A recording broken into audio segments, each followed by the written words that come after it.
가상화폐 대장주인 비트코인이 9만 7천 달러를 돌파하는 등 또다시 신고가를 경신했습니다. 그런가 하면은 국제통화기금 IMF가 올해와 내년 우리나라 경제 성장률 전망치를 모두 하향 조정했습니다. 관련 내용을 이인철 참 좋은 경제연구소장과 짚어봅니다. 어서 오세요. 네, 지금 비트코인은 거의 고공행진이 너무 무서울 정도로 지금 계속해서 올라가고 있는데 지금도 또 9만 7천 달러를 돌파했습니다. 그렇습니다. 이게 전망이 좀 무의미한데요. 연내 당선되고 난면 연내 8만 달러 얘기했는데 8만 달러는 이미 지났고요. 9만 달러, 9만 4천 달러, 드디어 오늘은 9만 7천 달러를 찍었습니다.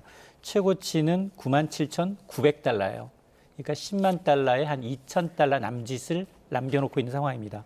원화 기준도 1억 3,600만 원 선에서 거래가 되고 있는데 트럼프 전 대통령 당선 이후에 고공행진하던 게 일단은 파월 의장의 금리 인하를 좀 서두르지 않겠다라는 발언이 있으면서 8만 8천 달러 아래로 조금은 조정을 받는 기간이 있었어요.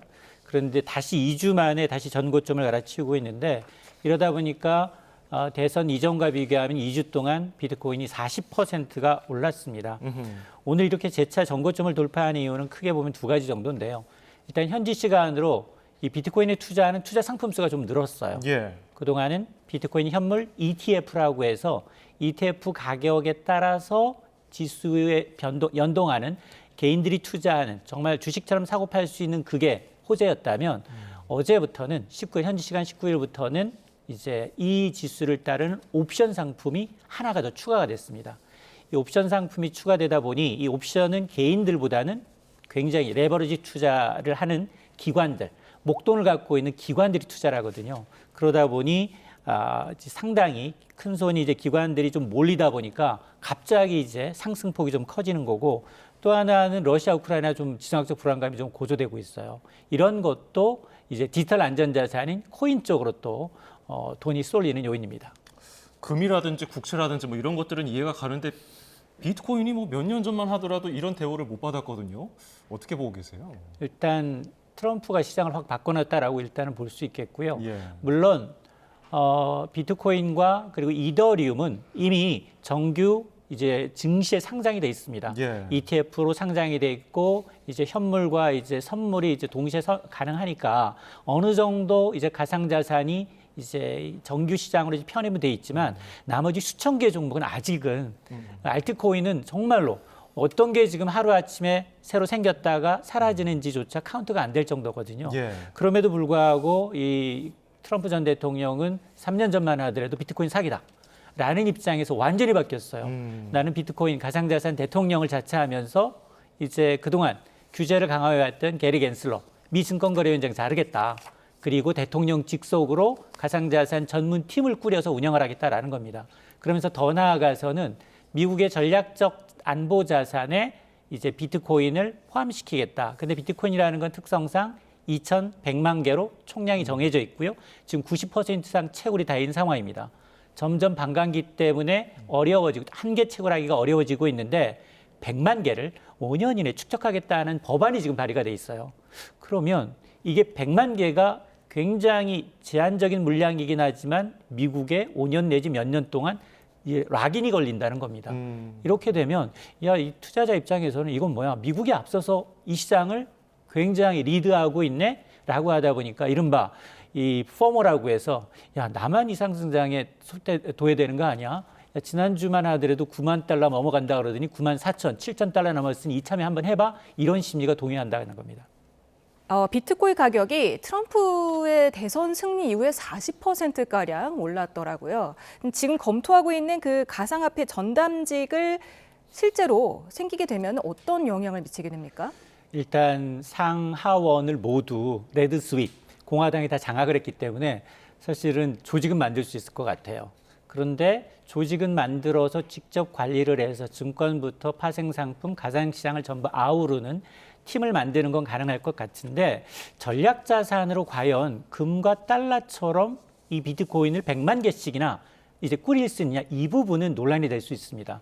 왜냐하면 지금 물론 속내는 지금 사실 매년 사실은 미국 과도한 이 부채 때문에 미국의 부채가 35조 달러 거의 한 5경에 가까워요. 예. 이 이자만도 미국의 국방비를 초월합니다. 그러다 보니 이걸 좀 비트코인을 이용해서 부채를 좀 갚겠다라는 의도 엿보이고 또 중국의 이제 달러 패권에 도전하고 있는 중국에 대해서 디지털 패권에서도 미국이 우위를 지겠다라는 의도는 분명해 보이는데 근데 문제는 이게 변동성이 너무 크다라는 거예요. 우리가 예를 들어서 이제 뭐 일론 머스크의 테슬라 자동차를 사면서 도치코인을 쓰지 못하는 이유가 아니 지금 나는 예를 들어서 뭐 1달러에 샀는데 바로 변동성에서 내일 가격 변동이 커지면 사는 사람마다 가격이 제각각이라는 겁니다. 그렇죠. 그러다 보니 이걸 전략적 미국 자산으로 축적한다라는 얘기는 이론적으로는 뭐 가능할 수 있겠지만 그러나 이제 이걸 관리하고 그리고 운영해야 하는 달러의 안정성을 추구하고 있는 미 연준이 굉장히 반대의 목소리가 커질 수밖에 없는 상황이거든요. 그러다 보니 제롬 파월 연준 의장의 임기까지 거론해가면서 미리 좀 압박을 주고 있는 것 같은데 그럼에도 불구하고 지금 이 트럼프 이 공약을 좀 보게 되면 당선인의 공약이 제가 늘 말씀드리지만 이 따뜻한 아이스 아메리카노를 만들겠다는 겁니다. 모순적이군요. 맞습니다. 예. 이게 뭐 하물며 이제 미슐랭 3스타가 와도 이건 불가능하거든요. 아하. 근데 돈을 풀고 세금을 깎아주고 그러면서도 물가를 잡을 수는 없습니다. 그러면 정책 위반자들이 가장 큰 실수가 뭐냐? 물가는 좀 두 번째로 경기 우선으로 나가거든요. 그래서 올해 치러진 70여 개 국가 대선에서 모두 정권이 바뀌었어요. 그 이유가 물가 때문입니다. 그래서 아마 이렇게 된다 하더라도 트럼프 대통령은 경기는 포기하지 않을 거예요. 세금 깎아주고 돈 풀고 각 보호무역주의 하면서 그만큼 미국 소비자 입장에서는 비싼 가격의 소비를 한다 하더라도 그래도 적어도 가장 사람들한테 영향을 미치는 이제 석유, 쉘가스를 더 파서 에너지 가격은 절반으로 낮추겠다고 얘기를 하고 있거든요. 그런 정책을 통해서 아마 조금은 인플레이션을 잡으려고 할 텐데 그러나 이거는 시기의 문제일 뿐 언젠간 터진다. 그러다 보니 지금 자산시장이 먼저 반응하는 거예요. 아직도 시중에 풀린 돈이 다 이제 회수되기 전에 지금 다시 한번 달러를 푼다라고 하니 지금 자산시장이 지금 굉장히 거품이 커지고 있는 상황인데요. 이 사실은 님비 현상이랑 똑같습니다. 이게 이분이 지금 4년 이미 했어요. 징검다리로. 자기 임기 기간에만 터지지 않으면 돼. 근데 이미 경험했잖아요. 미국은 9%라는 9.1%라는 40년 만에 최악의 물가를 경험했기 때문에 자기 임기 내에 9%까지 갈 일은 없다라고 이제 생각하고 있는 것 같은데 그러나 누가 되든 타이밍의 문제일 뿐 버블은 꺼집니다. 예. 그럼에도 지금 비트코인이 호재들은 여러 보이는데 악재라고 할 수 있는 지정학적 뭐 우려에도 끄떡 없었단 말이죠. 맞습니다. 뭐 전망이 무의미하다고 하셨지만은 계속해서 오르겠습니까? 이게 왜냐하면 이게 파생금융 상품이 많아지고 있어요. 비트코인 하나만 가지고도 선물도 할 수 있고요. 그다음에 ETF도 할 수 있고요. 그 옵션까지 할 수 있어요. 실제로 이런 상품을 만드는 게 자산운용사예요. 세계 최대 자산운용사인 블랙록이 19일 날 이 옵션 거래를 시작을 했는데 이 옵션 거래라는 건 뭐냐? 가격을 그만두고 가격에 베팅하는 겁니다. 1개월 후 비트코인 가격이 떨어질까요? 오를까요? 떨어진다에 베팅하면 풋에 거는 거고 오를 거라면 콜 옵션에 거는 건데 굉장히 레버리지가 큽니다. 근데 첫날 받아봤더니 무려 2조 6천억 달러, 6천억 원 가량의 돈이 몰렸는데 그중에 과연 매수 1개월 후 내지는 석 달 후 오를 거에 베팅한 사람이 80%라는 겁니다. 아하. 8대 2 정도로 기관들이 비트코인을 적극적으로 사겠다라는 거예요. 왜냐하면 어차피 이제 이 조직이 만들어지고 전략적 자산으로 5년 내 100만 개를 만드는 법안이 통과가 된다면 실질적으로 매수를 해야 돼요. 그러다 보니 지금 이 돈 냄새 잘 맞는 이 가상자산 운용사들이 지금은 정규장에 2개밖에 없습니다. 정규 시장에 포함된 건 1등 코인인 비트코인 그리고 2등 코인이 이더리움이에요. 그러다 보니 지금 벌써 어떤 얘기가 나오고 있느냐. 그러면 세 번째로 정규 시장에 포함될 코인은 뭘까를 찾고 있는 거예요. 근데 그런 종목들이 이미 전고점을 찍고 있습니다. 네. 지금 경제가 지금 미국 경제 홀로 조금 나홀로 호조를 보이고 있고 나머지 세계에는 좀 암울한 미래가 좀 보이지 않습니까? 특히 우리나라도 지금 IMF가 경제 성장률 전망치를 2%로 0.2%포인트 하향 조정했습니다. 어떻게 보셨습니까? 이게 IMF는 매 분기마다 와서 우리 이제 기획재정부 한은이랑 연례 협의를 합니다. 이거 사실은 기획재정부의 속내예요. 이게 지금 올해 성장률, 올해 지금 12월 한 달 남았는데 올해 성장률을 무려 0.3%포인트 떨어뜨렸고요. 내년도 0.2% 낮아져서 2%예요. 2.0이라는 수치는 우리나라의 잠재 성장률과 엇비슷합니다. 잠재 성장률이라는 건 물가를 자극하지 않으면서도 모든 재화 서비스를 투입해서 낼 수 있는 베스트 성적이에요. 그러니까 만에 하나 여기서 트럼프 행정부가 이기에 더 센 보호무역주의를 하게 되면 우리는 잠재 성장률 아래로 1% 중반까지도 낮아질 수 있다라는 얘기거든요. 예. 근데 우리 지금 성장률 보시면 우리 2022년부터 지금 성장률이 물가보다도 더 낮아요. 그러니까 사람들은 고물가, 고금리 때문에 계속해서 마이너스 성장 쓰고 있는 거예요. 근데 앞으로 4년도 누구한테 달려있다? 트럼프 손안에 달려있다는 겁니다. 그래서 수출은 지난 2분기부터 정점을 찍고 지금 꼬꾸라져 있는 상황이고 여기다 이제 반도체는 뭐 아시다시피 이 삼성이 지금 헤매고 있는 상황이고 여기다 내수는 지금 2년째 민간 소비가 2년째 좋지 않습니다. 예. 외국에 나와서 해외 여행을 하거나 쇼핑을 하지만 국내에서 돈을 쓰지 않고 있다는 얘기고 여기다 건설 투자도 좋지 않습니다. 이러다 보니까 지금 IMF의 경우에는 성장률을 낮춘 이유가 크게 두 가지예요. 내수 침체가 지금 2년째 이어지고 있고 건설 투자도 위축되고 있다. 그리고 외부적으로 보면 내년 트럼프 2기의 관세 정책에 가장 큰 피해를 보는 나라들을 꼽으라고 하면 한국과 대만과 같은 대미, 대중 수출 의존도가 높은 국가가 될 수 있다라는 얘기인데요. 사실은 불편한 진실은 뭐냐? 조만간 기획재정부, 한국은행도 비슷한 수준으로 올해와 내년도 성장률 전망치를 낮출 것임을 시사하는 대목입니다. 그러면 다음 주에 올해 마지막 열리는 금통위에서 한국은행이 IMF 권고를 받아들여서 금리를 내릴까? 어떻게 전망하세요? 전혀 그럴 가능성 거의 없어 보입니다. 환율이 사실은 1,400원을 찍었어요. 우리 지금 위기라고 느끼지 않잖아요. 예. 근데 우리가 종가 기준 원달러 환율 1,400원을 본 건 IMF 외환위기, 2008년 글로벌 금융위기, 그다음에 2020년 고금리 충격으로 미국 금리 많이 올렸을 때 이 외에는 네 번째입니다.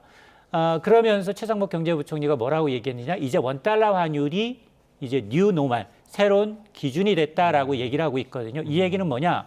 과거 외환위기 당시에는 우리가 정말로 외환이 없어서 외환 고유고 달러 고간이 비어서 나는 위기였다면 지금은 외환 보유고 넉넉합니다. 그럼에도 불구하고 미국만 앞서 얘기했잖아요. 미국만 잘 나간다. 예. 마찬가지 IMF도 보면 내년만 미국만 좋다는 겁니다. 미국만 경기가 호황이다 보니 스트롱 달러, 강달러로 회귀를 또 예고하고 있는 대목이다 보니 지금 한국은행 입장에서는 올해 마지막 금통위에서 금리를 내려야 함에도 불구하고 이게 지금 경기를 살리려면 금리를 내려야 하는데 오히려 환율을 보게 되면 금리 인하가 오히려 환율 상승을 부채질하고 이게 외국인 이탈을 또 부추길 수 있기 때문에 아마 이번에는 이제 동결할 가능성이 상당히 높습니다. 네, 유일하게 미국 경제만 연착륙할 거란 기대감이 커지는 가운데 정용진 신세계그룹 회장이 트럼프 2기의 핵심 실세라고 할 수 있는 장남 트럼프 주니어를 호영호재하는 사이라면서요, 그 둘이?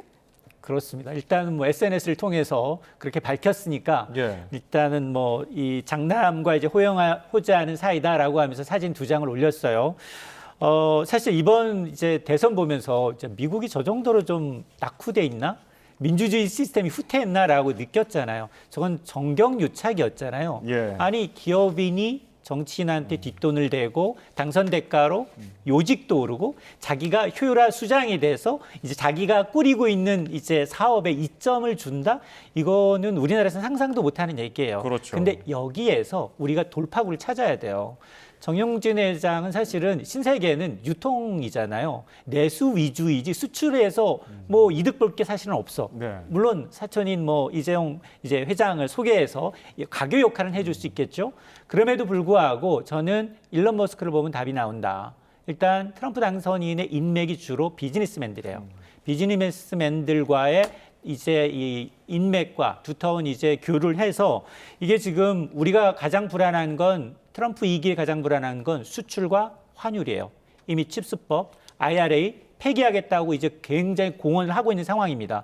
이게 만일 고꾸라지기 시작하면 내년엔 수출이 더 큰 폭으로 타격을 받습니다. 예. 그러다 보니 우리 지금 기업들도 지금 나서서 이런 인맥을 활용해서 트럼프의 참모진 그리고 이제 친분 있는 기업을 상대로 로비와 대감 업무를 강화하고 있는데 우리도 마찬가지예요. 지금까지 이랬거든요.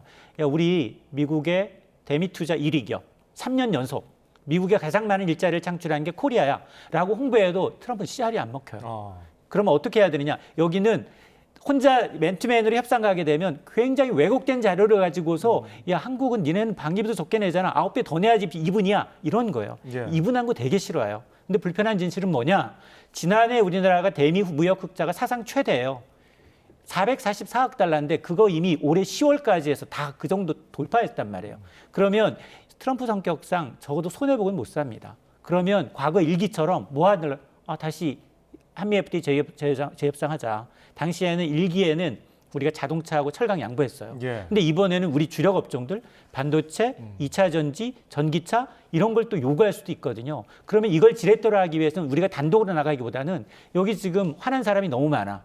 미국 우선주의. 반트럼프 동맹해야 돼요. 빅4 다 들어가요. 일본 들어가죠. 대만 들어갑니다. 유럽연합 들어가요. 그럼 같이 공동전선으로 나가서 협상을 해야지 먹히지. 그리고 그 밑에서부터.